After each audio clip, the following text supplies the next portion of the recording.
Oh, Lord. Oh, hell. Okay. I'm pretty sure we're done lagging. Hello, everybody. My name is Young Gamer. Welcome to Fear to Fathom Home Alone. Now, I am trying the series out for the first time because I hear how good it is, and including, I'm willing to try out new horror games as well. I believe these are based off real true stories. So, honestly, true stories is not actually really bad. So, and including, if you've watched the channel before, I'm into, like, true story stuff like Mr. Nightmare. And including, I've done Mr. Nightmare reactions on the channel before. But, this is the first time I'm ever trying a true story horror game. This is the first for me. So, I don't want no spoilers, I don't want nothing, because I've never even played a game in my life before. That differs from, like, all the other games I've played on the channel, which I've actually played in the past, like Five Nights at Freddy's, Mario, all that shit. So, yeah, this, I do not want no spoilers, I want to go through this myself, experience what I'm about to go through, and including, I'm pretty sure, like, even though this is, like, a Home Alone type of game, there's gonna be a home invasion. There's gonna be home intrusion. So, I'm gonna be prepared for the home intruder, I guess, whatever, go on. Without further ado, let's get this shit on the road. Alright, hang on for a minute. Alright, everything's working. Alright. Give this a shot. Fear to Fathom is an episodic psychological horror game where each episode unveils a short story narrated by the ones who survive. You are playing episode 1. More episodes are coming soon. Okay. Episode playtime, 20 minutes. Really? So that means I could probably play another episode. Unless there's, like, different endings like any other horror game would have.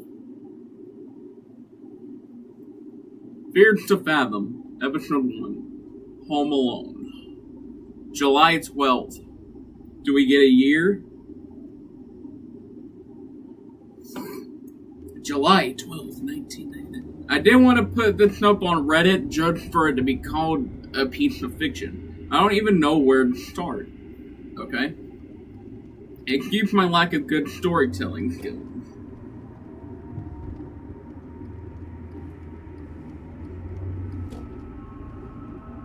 I guess I'll just start. Okay.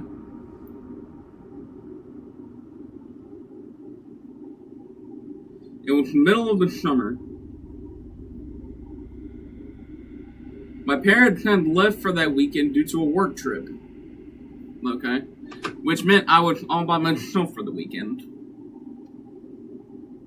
Also, I feel like I do have to mention that my sleep schedule was really messed up around this time. I would sleep and get up at just about any time of the day. I would sleep, though I did plan on fixing that. Oh. I didn't see that third line up until that. I almost read the same thing over again. What the hell? Hey! How do I get up? What?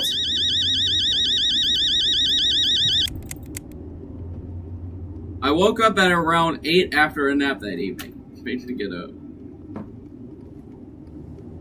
Okay. This looks promising. Hello. I don't like that camera speed. Can I change this? What? What? You need wait, hold on. What? Wait, when are you guys gonna be back? Dad and I are gonna be back on Monday, honey. Didn't I tell you that yesterday? Cool. Take care, honey. Sleep on time. I hope you'll get the Xbox like you promised. I mean, if you get that discount. Can I invite Mason and Josh over for the night for homework? Of course you can. Call me if you need anything. Make sure to check it's them on the door before opening it. Check through the blinds. Take care, honey. Sure thing, Mom. Dad and I may be back by Sunday evening. Why are you being so paranoid? Mom, I'm 14! Think I'm gonna take a little nap. Probably gonna order some pizza. Yes. Mason Oliver. Okay. Yo, you coming to Jessica tomorrow? What was that? I think I just got an achievement. Yeah, heard Josh coming too. What about you? I don't know. What's wrong? Weren't you gonna see her yesterday? She didn't show up. It's like I don't even matter to her. You matter unless you multiply yourself by the speed of light squared, then your energy. Okay, that's what I'm trying to do. I guess I'm energy then. How's Chim? Yeah, crap. I totally forgot. Totally forgot. Probably gonna do it tonight. Lol, same.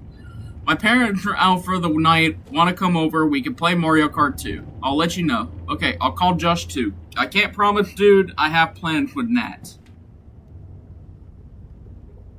Okay. Can I look? Like. Okay, I don't like this here. Change my mouse speed will work.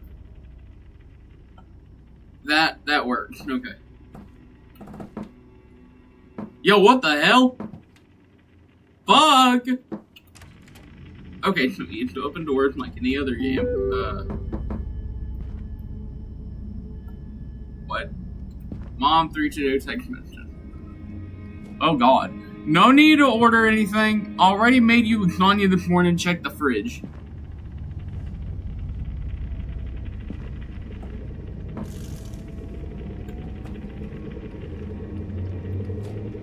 Thought I heard the damn door.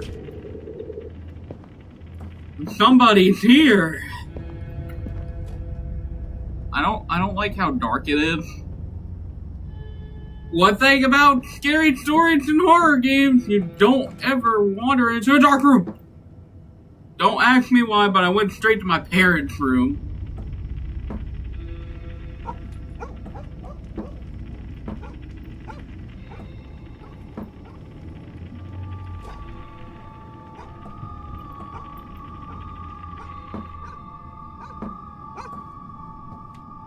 Okay, so that's part of the...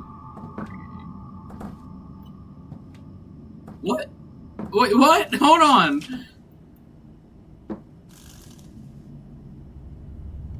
Hello? Oh. Interesting. There's the lasagna. Food was cold. Yeah, no shit. Okay. Where is the microwave? Or did I just throw it in the oven?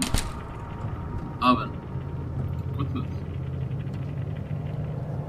Chalky peck. I can't even read that. The graphics are so fucking bad. Hi, Ricky. Welcome to the stream. Why is there suspenseful music playing? You've never had suspenseful music playing when there's nothing happening. Food was nice and hot. I liked watching TV while I ate.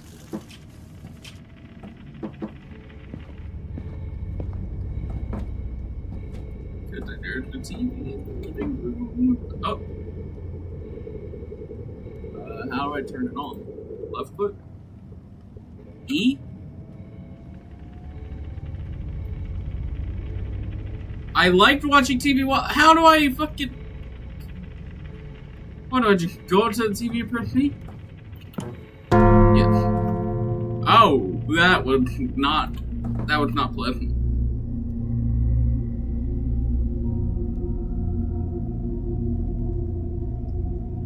Anything on TV today? Can I do... Oh.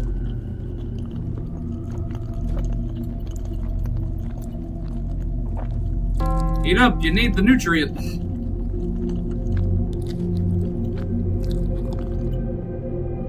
I was already feeling sleepy after eating the food. Alright. Just gonna leave the house in a minute. Mason Oliver, 2 new technicians. We're gonna have to call it off, man. Something just came up. But you gotta come to Jessica tomorrow. Can I send any messages back? Okay. Okay, what's the point of a message bar if you can't even send messages? I get this based off a true story, but come on.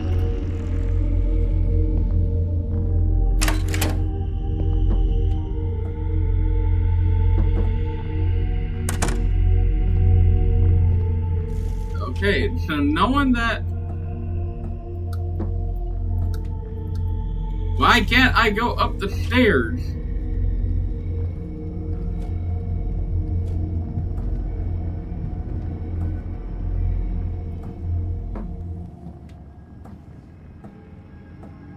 Oh, I can make my way up the stairs, it's just that they're really big pieces of shit.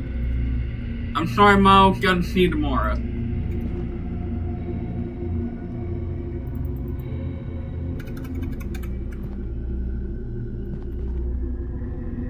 Chill out, dude, it's all good. I'll probably just go back to bed after chin. Stop! Why is this... Okay. I always close my door. You're home alone! Why do you need to close the door when you go to bed? I remember I had to do homework. Okay, made sense. This? No? Obviously the office.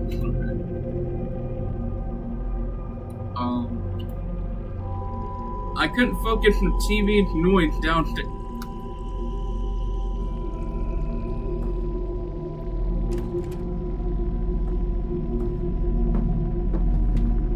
Okay, so turn the TV off downstairs. While also going through the glitchy stairs. I don't know if it's me, but holy fuck. Look, y'all. I'm just going through the fucking wall.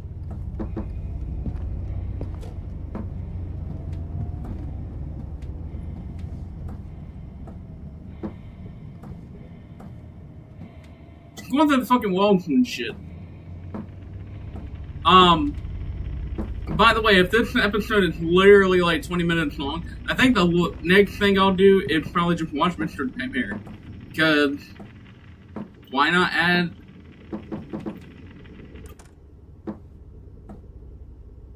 Okay, me walking sounds like someone's fucking knocking on the door.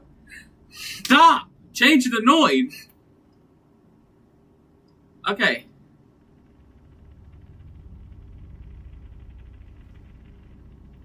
$12:38 a.m. I got done with the homework for the day in about a few hours. Okay.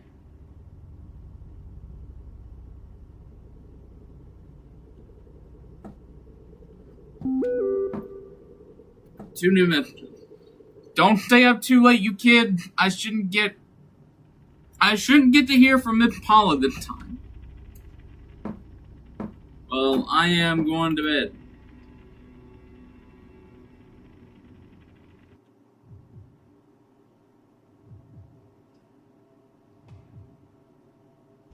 $1:16 a.m. I got up to get some water. I do not like where this is going.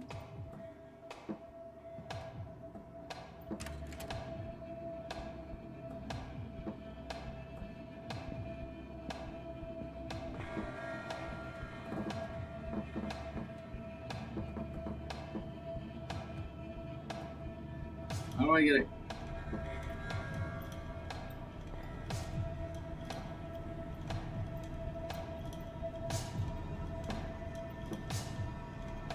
Supposed to come downstairs? I'm confused.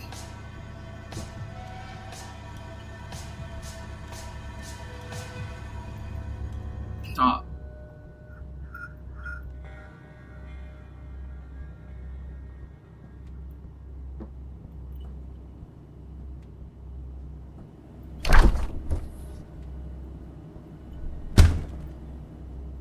Where do I go get water? Cause literally, where's the nearest bathroom? Cause I can't open neither of the cabinets to grab a cup, and I can't turn on the sink.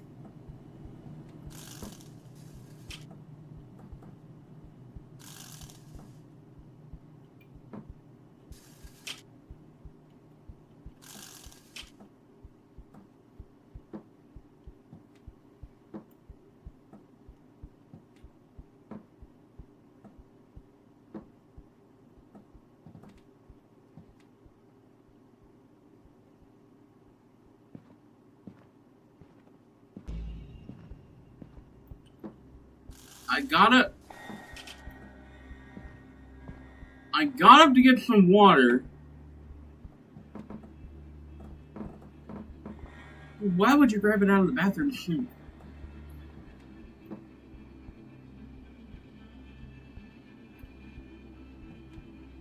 Don't even look like there's a bathroom in here. Maybe it is. Oh my fucking god, I am an idiot. Usually when you say you're getting water, it really doesn't mean fucking... It doesn't really mean it's gonna be out of a bottle, doesn't?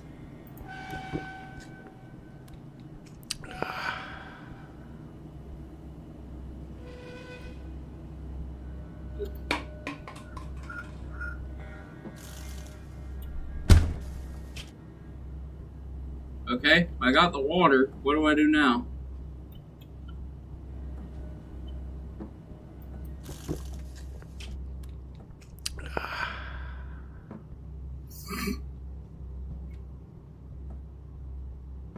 So, I got the water. Do I go back to bed?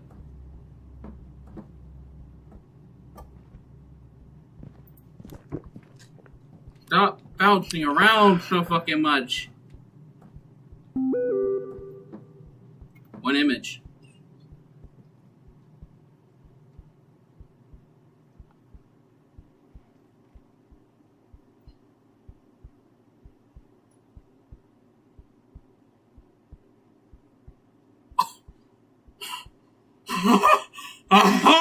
Oh no! Oh hell no! No! No! No! Oh god, grab the gun!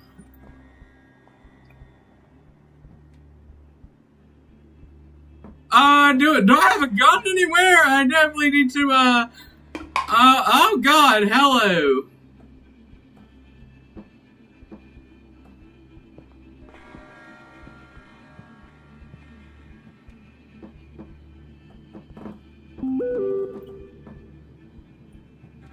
What? Mom, where'd you get this phone from? Paula said you've been creeping through the window. We're calling the cops. You kids lock every door and hide in your room. Don't answer the door no matter what he does. Oh, shit!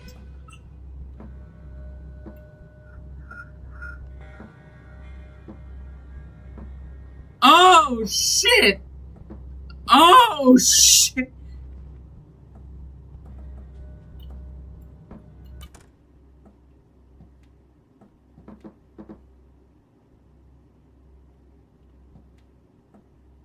Well, I'm in my room.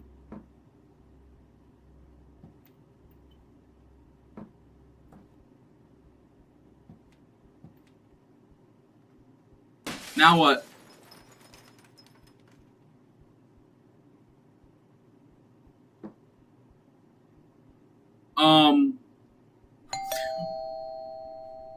What? No! No! You busted my window! I am not going to the fucking door! Fuck you! Fuck you! Fuck you! No! No! No! No! No! No! No! I am not falling for this trap! No! Impala at the door. Do you hear her? Impala at the door. Mom's so sorry, honey. Everything's gonna be alright. Oh! Okay, I'm going then.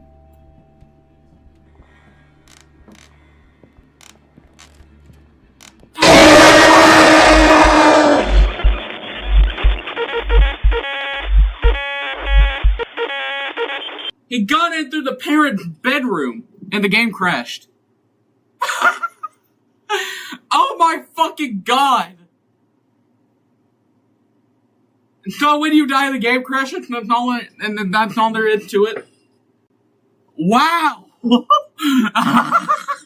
Okay.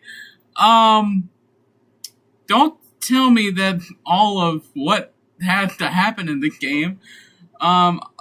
Oh god, that got me good. Okay, hang on. I'm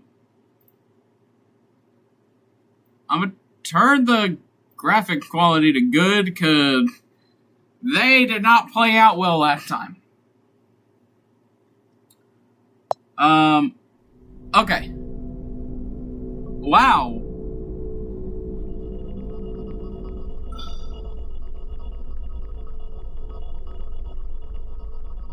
That was completely unexpected, if I'm being completely honest.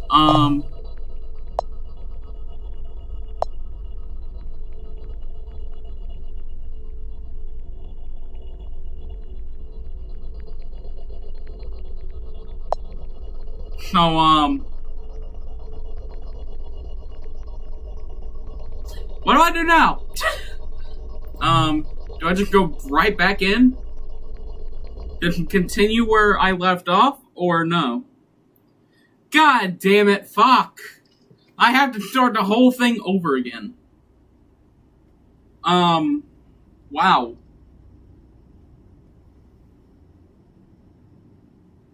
Can I skip this? Yeah, I can.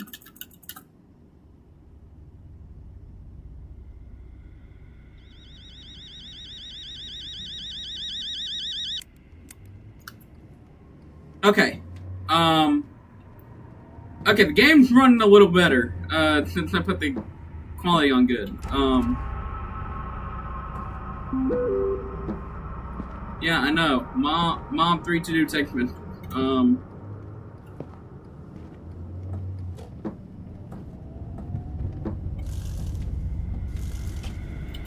Okay. Grab the lasagna. Throw the...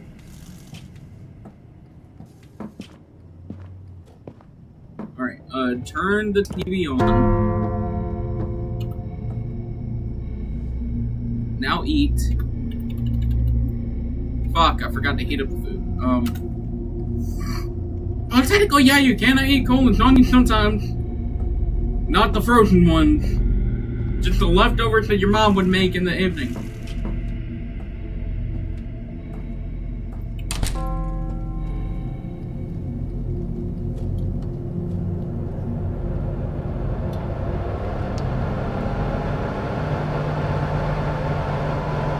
That doesn't scare me. But that dude coming out of the room and shit, that actually did get me good. But the thing is, like, now that I know he's there, do I crouch to go down the stairs to avoid, like, the creaking floor and everything like that? Y'all are probably gonna have to help me out real quick. Because, like, I know it's in no spoilers, but, like, now that I know, like, where the home intruder is, do I, like, crouch or do I hide from him?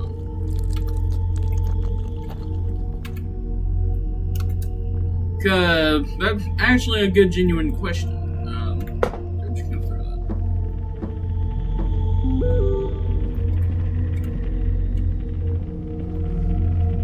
that. Okay.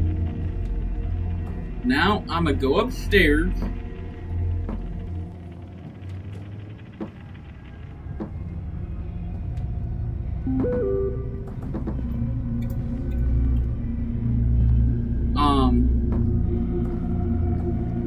Shut the door.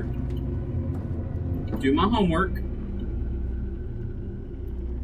Oh yeah, fucking TV. I forgot about that.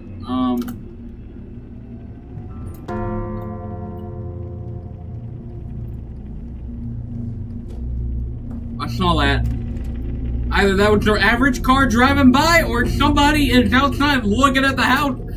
Outside looking at the house, waiting for their chance to rob it.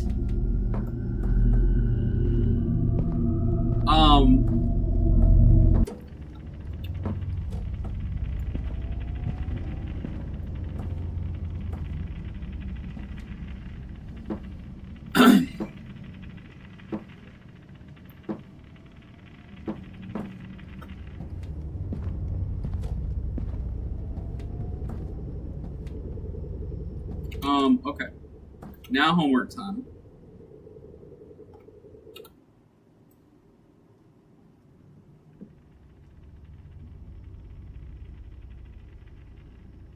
.38 a.m.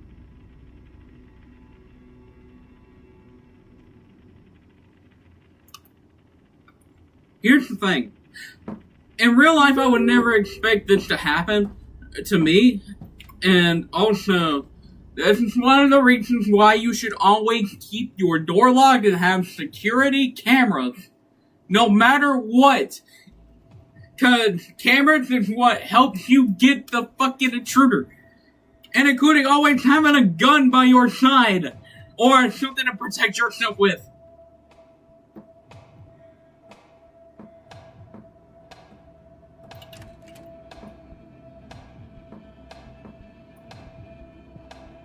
Because here's the thing. Like,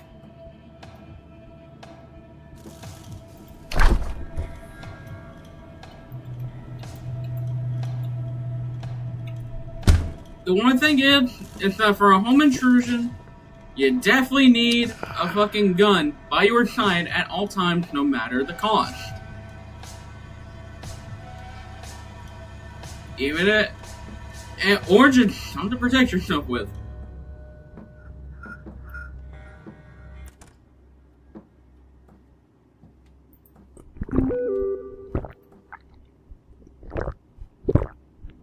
Okay, it's not the door.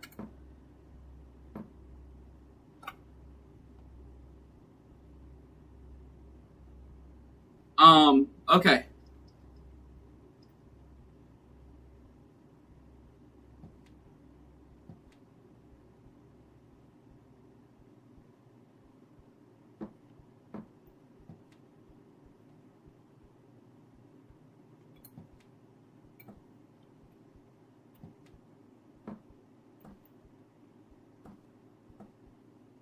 I'm not leaving the room.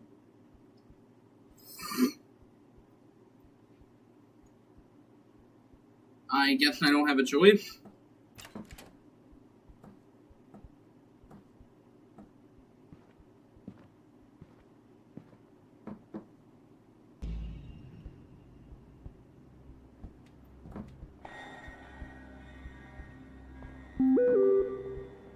Okay, now I can go back upstairs, lock myself in my room.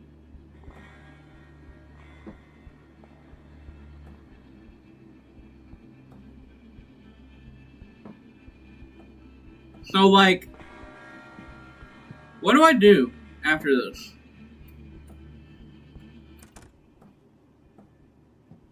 Because he's getting ready to break the window. Okay, chat, help me out.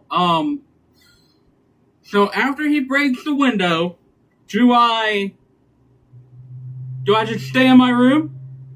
Or do I sneak past him? There he is. Because last time I got killed by not being sneaky. Or by not hiding.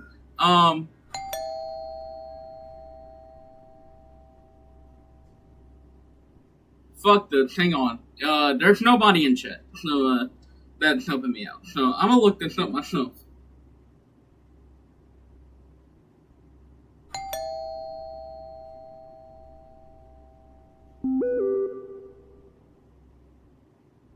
Walkthrough. Here we go.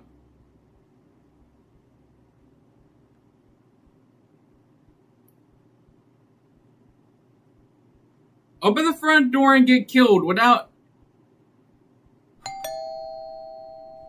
Ugh.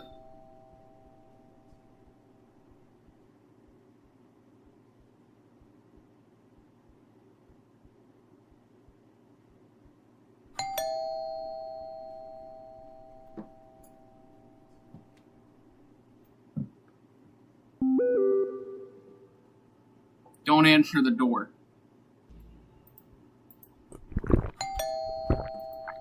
Click to hide. Ooh. Okay. So I do hide.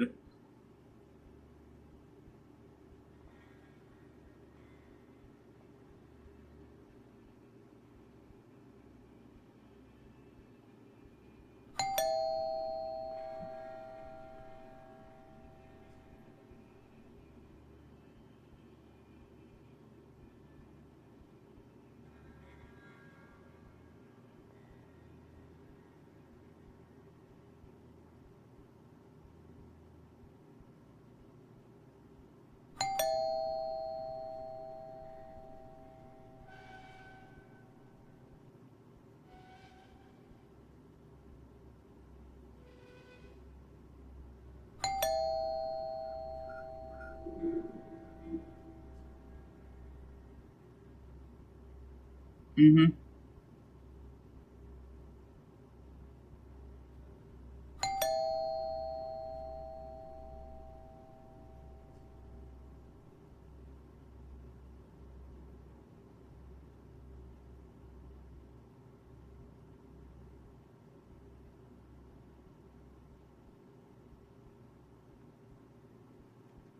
Okay.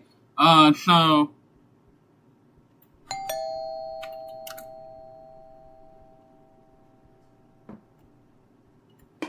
throw that.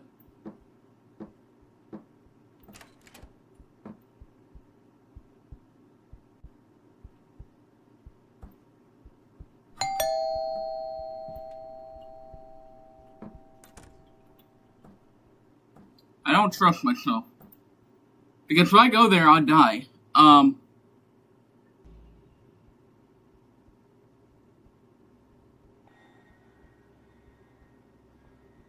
I'm looking at guides. Real quick. And when I had the game over, hang on. Just go back to your bedroom, close the door. So what? So wait, do I wait and...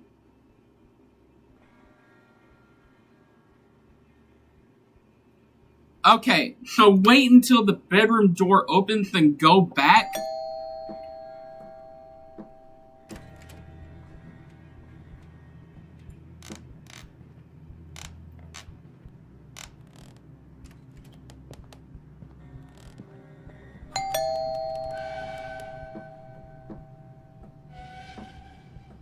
Click to hide. Okay. Then it says don't get out until the sirens are wailing. Maybe leaving my bedroom door open was a mistake? I don't know.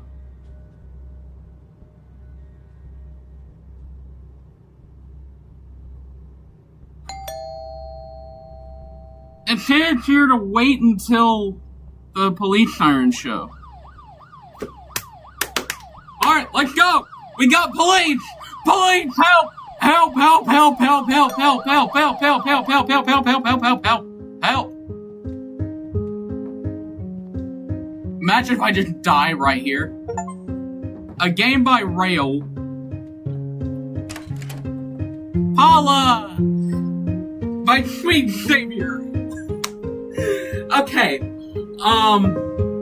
Even though I looked up how to fucking beat the game, I have a feeling somebody's standing behind me. Yeah, even though I looked up how to beat the fucking game, yet again, I still beat it. But how far are we into stream? Let me change my mouse speed real quick.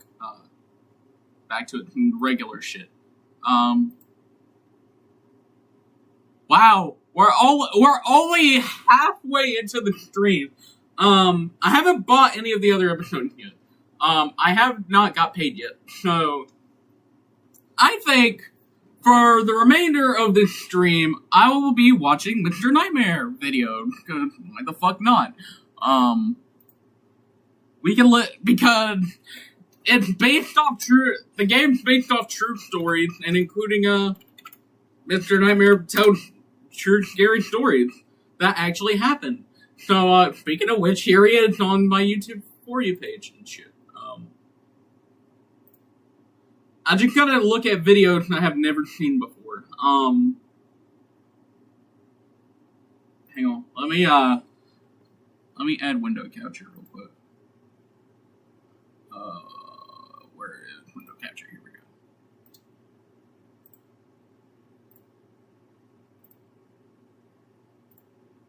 Alright, give me a second, y'all. Oh my god, my nose is just fuck. Add it right there.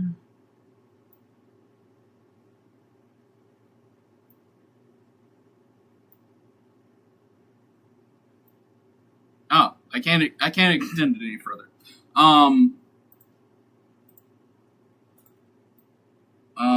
Okay. Okay, I think I got it. It's been a while since I set up this shit for a reaction stream. But overall, let's do some scary stories by Mr. Nightmare. And since summer is over, let's do some summertime horror stories.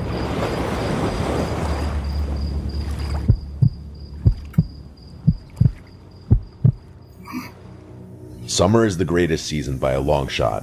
That's a hill I'll die on any day.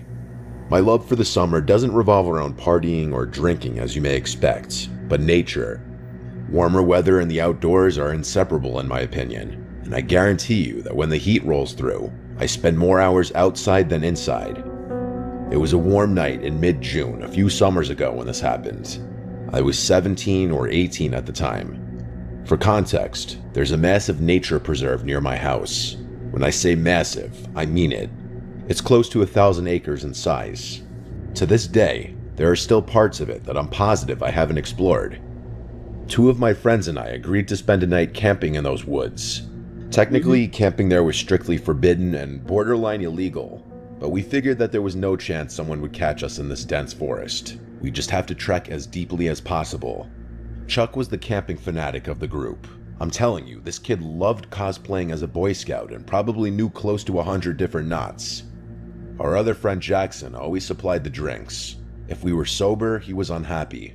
That's just how things went when Jackson was involved. I remember the feeling of the gentle summer breeze blowing through my hair as the 3 of us packed up Jackson's car. The weather was ideal, not too cold, not too hot. A few beers later, the 3 of us found ourselves lugging camping equipment through the woods at like 11:30. I can't lie, I was feeling the alcohol start to hit me as we marched along. Chuck always carried this industrial-grade flashlight with him, so the darkness of the forest wasn't much of an issue. As much as I enjoyed the outdoors though, traversing through thick woods at this hour was a bit creepy, even with Chuck's flashlight on hand.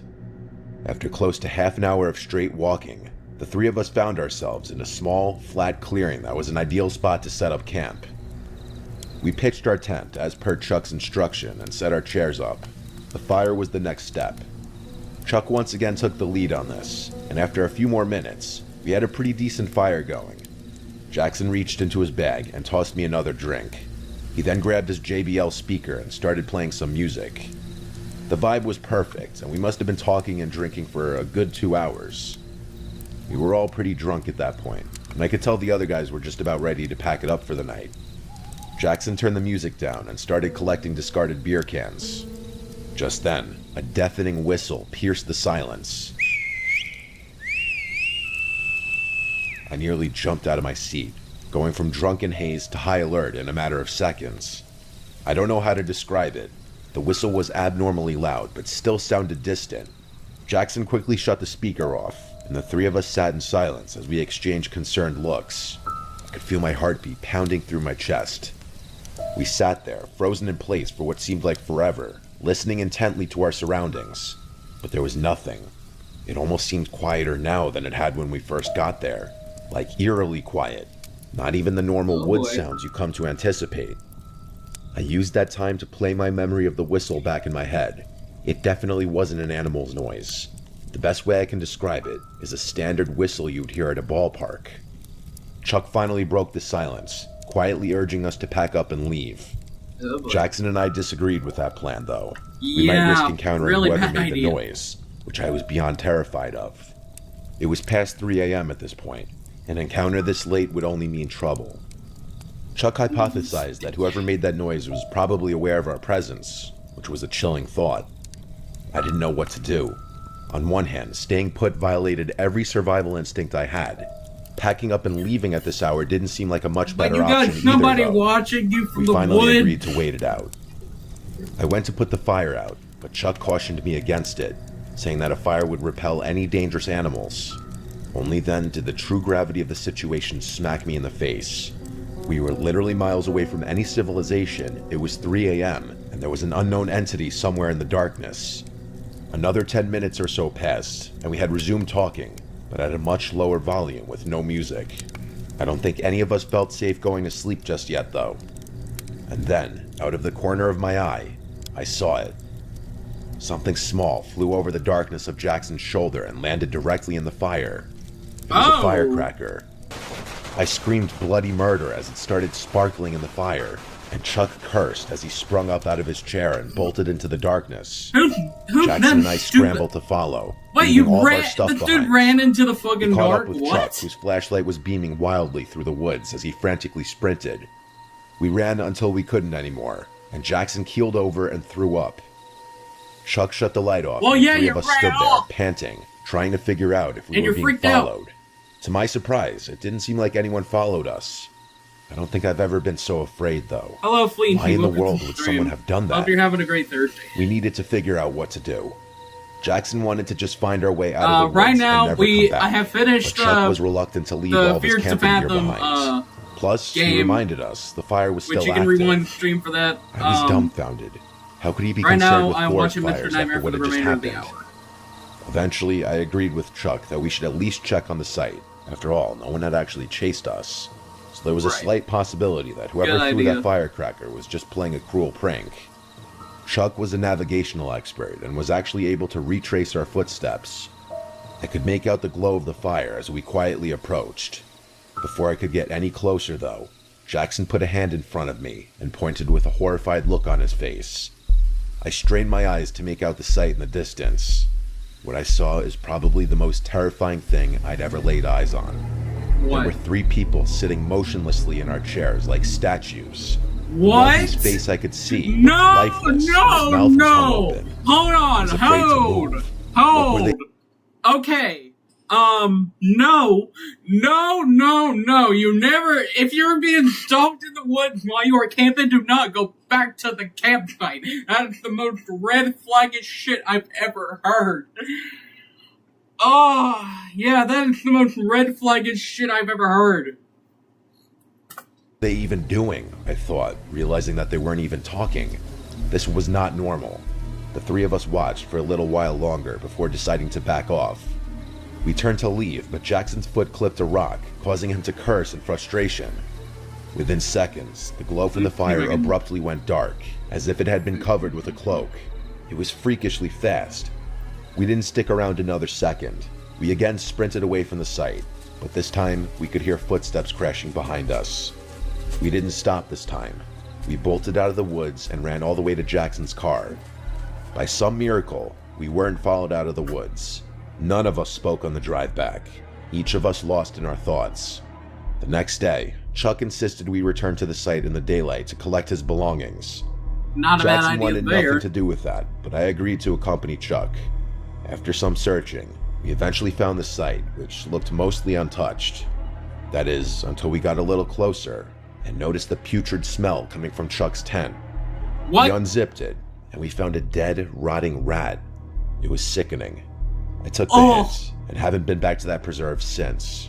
Yeah, good thing you didn't go back. This ongoing issue started about a month ago, but let me provide some context first. I'm 24 years old and I live with my parents. My family is not well off and never has been, and pretty much all of the money I make goes into supporting the household. My relationship with my parents is not the best. We bicker quite often, and whenever I'm not working or hanging with friends, I tend to stick to myself. I don't want to write a hard luck story or anything like that, but I've had it tough growing up. Fitness has always been my go-to escape. I see it as a healthy way to get my mind off personal burdens, while also providing a good excuse to leave the house. There's a park about a 10-minute drive from my house that has a workout facility, with bars for pull-ups, dips, and other calisthenic exercises. During the summer months, I like to go there to work out as nature helps calm my mind. I like to go at nighttime because since it's a public park, it tends to get busy during the day. So one night, while my parents were arguing, I decided to slip out of the house to go work out.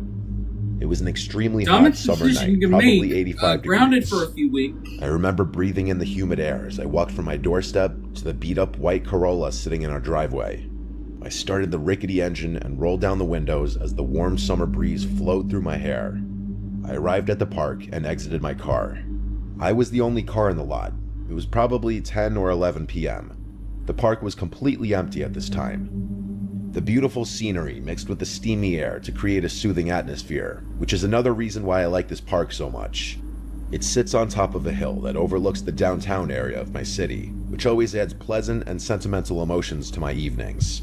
Anyway, I started a set on the pull-up bar. I wasn't really counting the repetitions. When I work out, I just do it till failure, then take a break and do it a couple more times. It was somewhere between my sets when I took a break to loosen up my arms. Before I got back on the bar though, an indescribable feeling came over me, and a subconscious urge forced me to turn my head around. Standing literally a foot away from my face was a tall, beaten-looking man. I actually screamed and jumped like 5 feet back. He let out a raunchy, boisterous laugh and apologized, saying he didn't mean to scare me. His appearance and mannerisms were extremely eccentric right off the bat, like he was damn near face-to-face with me. He clearly had something wrong with him. I asked him why he was so close to me, and he said he lives here. He explained that he sees me working out here all the time, and asked me if I could teach him. Now, I'm a very non-confrontational why would you ask somebody especially trying to during work a time out? like that, I really just wanted to be left alone. I don't work out, but yet again, I know how to. Do some pull-ups and it's not that fucking hard. I hopped back on the bar and continued my set. His even words though, marinated in even my I mind. know this shit's a red flag. He sees me here all the time. I felt the gaze of his eyes burning the back of my neck, but like I said, I'm very non-confrontational. While he did make me increasingly uneasy, I didn't really know what to say or do about it. But then, something really weird happened. Right as I was about to finish my set, I heard him mutter my full name. My blood instantly turned cold as I jumped off the bar and slowly backed away. Oh, this dude's been watching your ass! He didn't respond, and instead just stared at me with this crazed, wide-eyed smile. I thought I might have been hearing things. That's how bizarre it was. I started to get an awful feeling in my gut, like something bad was about to happen. Without another word, I decided to quickly walk back to my car and leave. I felt that man staring at me while I retreated. Not a bad idea. And thankfully he didn't follow me. Before I left the park though, I took one last look and I saw him hanging from the bar, attempting to do a pull-up. I watched as he grabbed the bar, tried to pull himself up, and then failed and tried again, in the exact position I was previously in. I swiftly left the park without looking back. The entire ride back, I questioned myself. Did he really say my name? Was I hallucinating? Also, for those that are coming in, I tried to forget about it. I'm watching Mr. Nightmare right now because I'm done. I woke up early the next day to get to work. Because I work construction and I have to wake up very early before my parents. Short. So I was the first one to notice the unmarked envelope sitting at my front door. It was addressed to me. I picked it up and figured I'd read whatever was inside whenever I had the chance. Damn, the game is finished. It was another sweltering hot summer day, and I took my lunch break early to cool down. I sat in my car while eating my pre-made sandwich. I know. And decided to open the envelope. It's so goddamn short. Really like know it even what to expect. It even said like it was like 20 fucking minutes. It was 20 minutes. That's why the game was finished. But overall, yeah. But never in a million years did I think I'd find 10 printed photos of me. They were all unknowingly taken. One was of me in my car, one was of me at work, one was of me exercising at the park. I instantly remembered that creepy man from the night before, started to feel uncontrollably nauseous. I stared in disbelief as I flipped through the rest of them. One was of my house, and the worst of all was a photo of me sleeping, taken from outside my window. No! I nearly choked on my food as tears rolled down my cheeks. I felt unsafe. I told my boss a serious issue popped up, and I left work right away. He wasn't happy with me, but I didn't care. I took a picture of the photos and drove directly to the police station. I gave the police the photos and explained my encounter at the park. Why the fuck won't you take them to them? And they said they would look into it. That's the most logical thing to do. And for the you don't take a picture of a picture. You take the pictures that were sent to you to the police. More things started happening though. Not the fucking picture of a picture. At like 3 a.m., I awoke to knocks at the door. I didn't open it, assuming the worst. One day, I found a sticky note pasted to my car window with a heart drawn in Sharpie. I went back to the police to report this, and they said they would open up a stalker investigation. I haven't heard back from them yet. I figured it's hard to build a case without having concrete evidence. This happened about a month ago, and I've been on high alert ever since. My parents are looking for a new home, which is already tough given our financial situation. I'll update if anything further happens, but until then, I'll continue to sleep with one eye open. God damn. This happened to me last summer when I was 22. I wasn't a very outgoing kid at the time. If I ever did anything social, it was because my degenerate friends had somehow dragged me out of the house. This was one of those times. Well, it was supposed to be. My friend Philip invited me to a house party at like 8 p.m.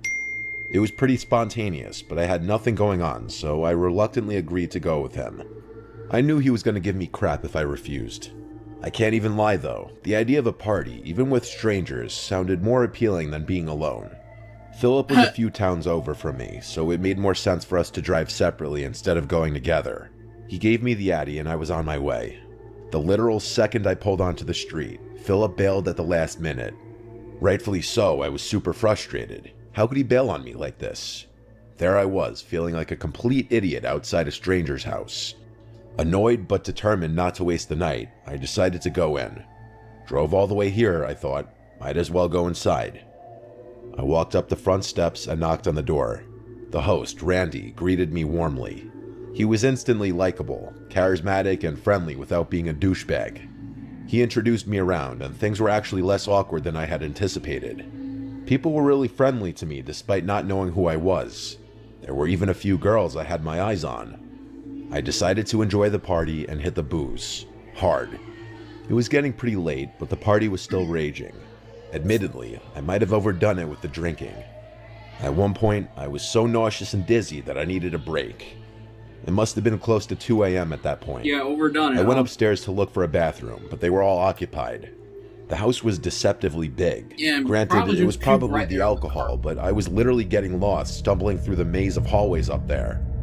After making it to the top floor, I found a door leading to what seemed like an attic or storage room. Desperate for privacy, I figured it was as good a place as any to pull myself together. I groped around blindly for the light switch, but there was none. This was definitely an attic or something, as there was also dust everywhere. There was a window in the far corner which I opened, allowing the cool night breeze to wash over me. There was a solid minute there where I was seriously considering throwing up onto the roof. The breeze somewhat cured my nausea though, so I just kept my head hung out of the window. It was dark outside, and the quiet was a refreshing contrast to the boisterous chaos downstairs. Sometimes all you need to restore your state of mind is a gentle breeze and some peace and quiet. Just as I was about to close the window and head back, I heard a faint noise. Footsteps on the roof shingles. That didn't make any sense though. Was I going crazy? Curious, I climbed out onto the roof. In all honesty, there was probably a 0% chance I would have done that if I had been sober. I slowly stood up and looked around. In the moonlight, I saw something terrifying. There were two masked figures with bags emerging from another window. It dawned on me. Randy's house was being robbed. I started panicking. Should I shout? Go Confront them? back in the And a more house. pressing question hit me. You don't know if they're What if armed they were or armed? not. In my clumsy state of disbelief, I slipped and scuffed one of the shingles pretty loudly. One of the burglars heard it and jolted his head in my direction. Our eyes briefly met, and I froze. He nudged his partner, and the two of them quickly started making their way across the roof. Adrenaline surged through me. I couldn't let them get away. Randy had been so welcoming, and I felt a surge of loyalty. I decided to act. I quietly followed the burglars across the roof, keeping a safe distance. They headed towards a sloping part of the roof for an easier escape. As they climbed down, I pulled out my phone to dial 911, but fumbled in my drunken state, dropping it. The phone clattered loudly and the burglars turned sharply. "Who's there?" one of them hissed. Heart pounding, I ducked and scanned my surroundings, spotting a loose roof shingle. Without thinking, I grabbed it and hurled it towards them. It missed, but the noise startled them, causing one to lose his footing. He tumbled down the roof, crashing into the gutter before falling to the ground. The other burglar, now panicked, leaped to a neighboring tree and scrambled down. I rushed to the edge of the roof and saw the fallen burglar, groaning on the ground. I needed to alert everyone. Oh yeah, he fell As I off turned to head nearly back, a I heard 15-foot silence. house. Someone else must have called the cops.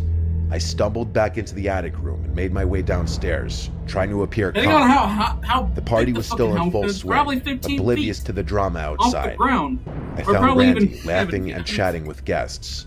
"Randy, you need to call the police. There's been a robbery. I saw the burglars on the roof," I said. Randy's face turned from amusement to shock. "Are you serious?" he said. As he hurried to make the call, I explained what happened. The party mood shifted from celebration to concern. Apparently, one of Randy's neighbors had coincidentally already called the police to file a noise complaint, which was an incredibly ironic turn of good fortune. When they arrived, I recounted my story, This is the first time leading I've them to started the watching injured Mr. burglar. Nightmare since The man was arrested, but his partner maybe a had year. fled. The party ended abruptly. People started Fully? scattering and the lights got flipped on. I tried my best to act sober, but even after all that happened, I was still stumbling a bit. Randy thanked me profusely, still in disbelief. As for me, I was just glad I could help, despite the bizarre and terrifying circumstances. Looking back, I still can't really explain why the burglars would have chosen a house having a party to rob, but maybe they had prior knowledge of the house and knew no let's one would be see. upstairs. The house was I open to figured that the would be the end of the public, story, and but including fast forward a few months, the I've got quite the host update. was I welcoming was as playing video hell. games at Philip's house one night when he got a call from Randy, who invited us over for a few beers. So Up until that point, I hadn't actually of realized course the they two of would them pick were that an close. open party house The to first thing I rob. noticed when I pulled up to Especially a Randy's house good-looking was the house. front door and every window in sight were completely different. Was I not remembering his house right? I could have sworn the windows and the front door had been white, but they were all gray and much more heavy-duty looking. Randy waved us in and we went down to his basement.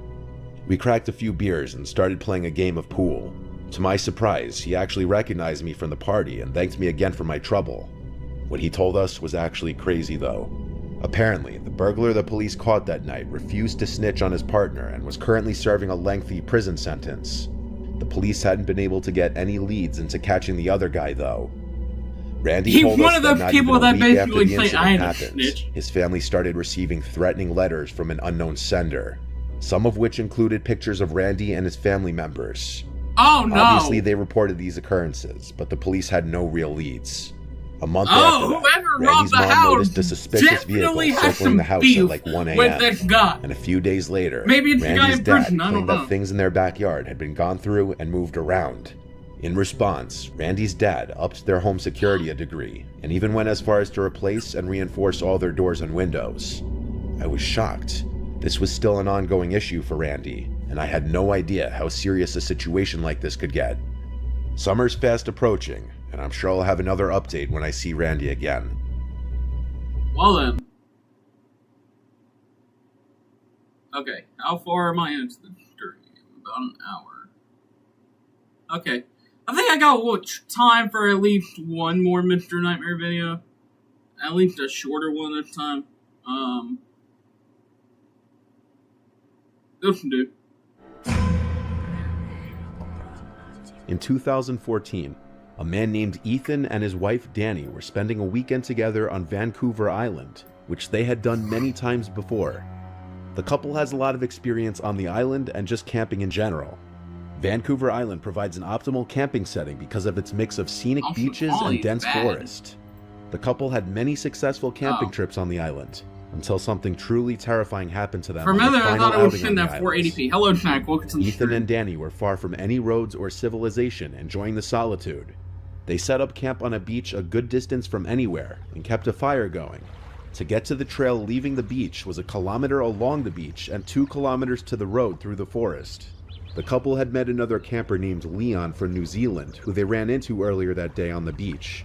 Leon was planning on sleeping in his van, which he parked back up on the road. The couple invited him down to the beach for a fire, and the 3 shared a bottle of wine, talking amongst themselves around the fire. This is where things started to get a little creepy. The sun was starting to go down by this point, and the trio kept hearing what sounded like female voices from behind them in the bushes, dividing the beach from the forest. It wasn't too dark out yet though, so it was still possible that they were just other hikers or campers nearby, or even a group who anchored offshore and the sound was just bouncing in a weird way. All 3 of them could agree that they were hearing female voices though. On that note, it was getting late and a little dark, so Leon said goodbye and set out to hike back to his car before it was too dark. Ethan and Danny stayed by their campsite and stoked the fire because Danny was starting to get creeped out by the voices, which continued on into the darkness. It sounded like two female voices speaking, but whatever that was being said was unintelligible. It sounded to the couple like the voices were not far beyond the tree line now. They stayed up very late tending to the fire, and only when the voices had finally stopped, they decided to put out the fire and go to sleep in the tent. Before doing so, the two had scanned the cove with a flashlight several times looking for boats that could have been the source of the talking, but there was nothing in sight. It was around 3 a.m. when they laid down finally, ready to catch some shut-eye. But about 15 minutes after they laid down, Ethan and Danny heard footsteps in the area around their campsite, over by where the fire was. No, that's where I'd be like, get the hell out of here, because, whoa, no. They came from the direction of the bushes toward the inland behind them, a direction that was not traversable by people. The couple lay there, hoping it was just a bear or any animal, because the only bears on the island are black bears, which usually are very timid around people. The footsteps went from the fire, then over to the tent, then back into the woods. 5 minutes later, the footsteps came back again to the fire, and now, clear as day, there were two female voices talking gibberish very loudly. Their communication was not resembling any languages known to Ethan or Danny, and they seemed to be talking over each other, having what could barely be considered to be a conversation at full volume in the dead of night very far away from civilization without using lights to navigate through the dense brush relatively quietly in a direction that seemed impossible to traverse on foot. The two voices moved from the fire pit area over to the tent, still talking at a loud volume. They stood over the tent talking for a few seconds, then went completely dead as night silent. They went back into the woods to never be seen or heard again. Ethan and Danny lay there completely frozen and afraid for a long time. They woke up around 11 a.m. the next day because of how late they fell asleep. They packed up first thing and never returned. The couple probably made the best decision to remain quiet in the tent, not drawing attention to themselves from whoever or whatever was outside the tent.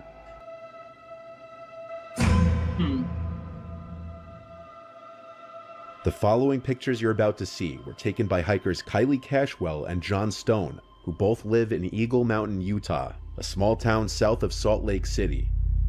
For the past few years, they had been exploring forests in search of interesting things, and one day they found it. One day Kylie was hiking in Cedar Fort, just 5 miles south of Salt Lake City. While hiking, she found large amounts of animal bones and piles of junk people had dumped. But things started to get strange when she started coming across strange symbols and animal parts scattered throughout the forest. Some of them in weird formations. On September 15th, she decided to bring her friend Josh along with her to show him in person the unusual things she was finding. This time, the two came across something even more disturbing. On the trail, there was a severed deer head and a pentagram surrounded by deer legs, which were not there the first time Kylie walked the trail. The sun was going down, and after getting their pictures, they agreed it was time to head back to the car. The more they walked, they realized they didn't recognize the path they were on. So the two start looking around for anything that could refresh their memory of where they were. But as it got dark out, the two accepted that they were lost. With nothing but their phone flashlights to navigate, they started getting the feeling they were being watched. As they picked up their pace, the two started to hear the trees and bushes moving at least 20 feet to their right, made more concerning by the fact that there was no wind that night.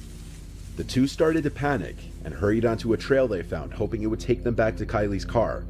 Just when things couldn't seem to get any worse, Kylie and Josh heard a scream so deep and horrific that it sounded neither human nor animal.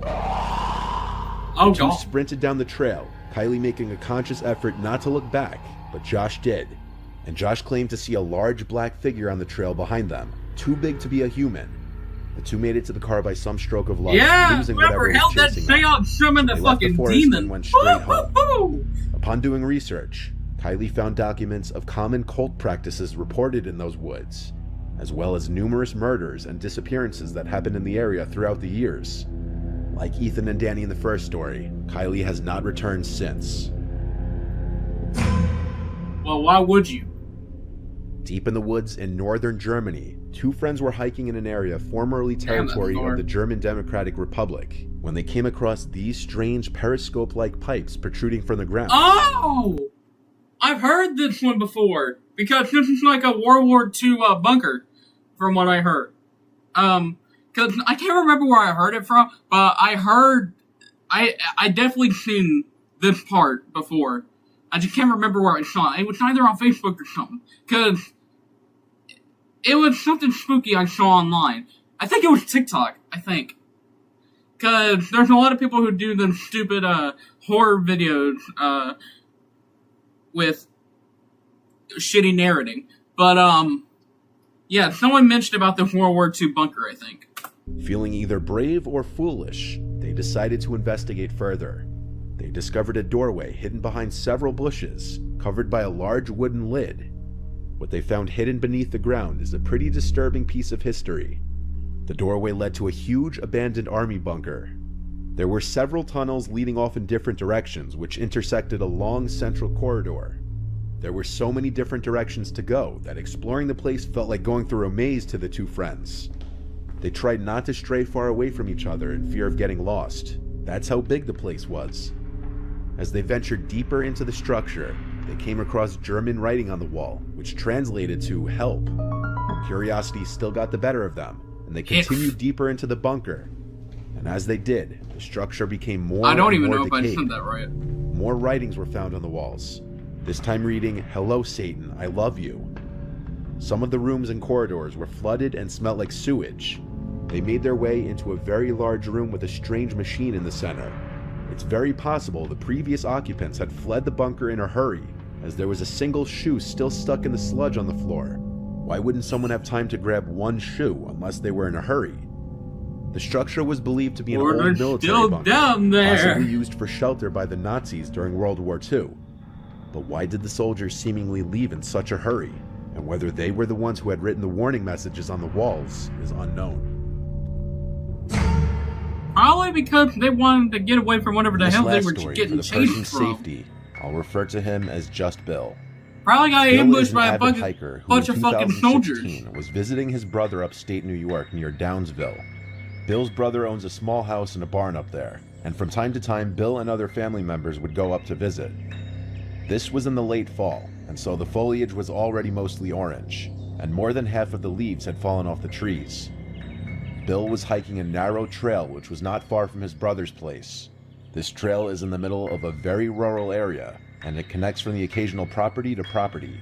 So when Bill stumbled across a duffel bag on the ground in the middle of the woods, it was a surprise. The duffel bag looked like it was relatively new. It didn't look dirty as if it had been sitting in the woods for an extended period of time. There was a foul odor emanating from the bag, however, like something rotting inside. Bill assumed the worst, There's probably but he knew he had to open the bag to see what's inside in case it actually could have been a person. He was building up the courage to open the zipper to the bag, but before he could, he heard footsteps approaching from off the trail, and a voice saying, "That's mine, please don't touch it." A large man in a dirty jacket and jeans was quickly approaching from the woods and grabbed the duffel bag off the ground. Jesus Christ. The two exchanged looks for a moment. Bill told the man he assumed the bag was forgotten by someone, and the man told him he was storing his kill from his hunt in the bag.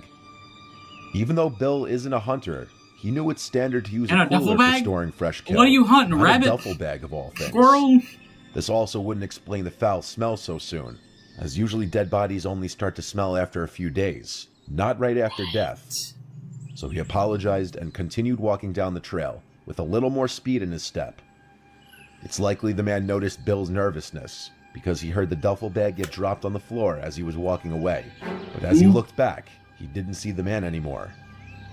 Bill nervously continued along the trail, taking out his phone to try to call his brother for an emergency pickup by the road, but he didn't have any reception in the woods. All he could do was press forward and avoid crossing paths with that man again. But as he continued on, he kept hearing leaves crunching from not far behind him, and any time he'd look back, the coast seemed clear. But eventually, his fear that he was being followed became real. He saw that man following him in the distance in a stalkerish manner, hiding behind a tree. Oh no! Hell no! Hell to the no! No! He knew he was being followed without even looking back, because he could hear the leaves being crushed from not too far behind him. Bill came to an abandoned-looking property with overgrown grass, and having grown too winded to continue running, he attempted entry to the old house through the back door, and was able to get inside. Bill hid under a cot in the first bedroom he found, and he heard the back door open again, followed by heavy footsteps moving in a hurry. They went from room to room, and Bill could hear the man's heavy breathing from also being out of breath. The man's footsteps came into the bedroom just for a second and left right after. He didn't look under either of the two cots. Bill heard the back door to the house open and slam shut again, but he laid under the cot for another half an hour, not taking any risks. He only got up when he realized it would be dark soon, and he needed to get to a road to call for help. He proceeded to leave the house and run down the dirt trail by the house that was most likely once used as a driveway, which led him to a road. From here, he eventually hitched a ride with a passing car, who gave Bill a lift back to his brother's house, where Bill would call the local police department and report his encounter. Given the severity of the case, police would show up to the house to get a more detailed description of the man's face, the location it happened, and other information. Though it was never technically confirmed what was in that duffel bag, the rotting smell would already be clue enough. But the fact that the man so intently chased after Bill shows that he was hiding something that he didn't want any witnesses for. Most likely dumping a dead body. Probably a severed head. Why else would a bag be rotten? And including, why would it be stalking people in the fucking wood? Okay, I think that's where it's gonna call a stream here today. I think that's where I'm gonna call it a stream here today. My bad. Go ahead and boot the game back up. Call it a day. Play.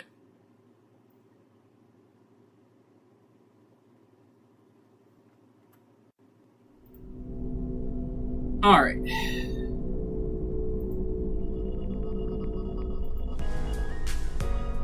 Alright.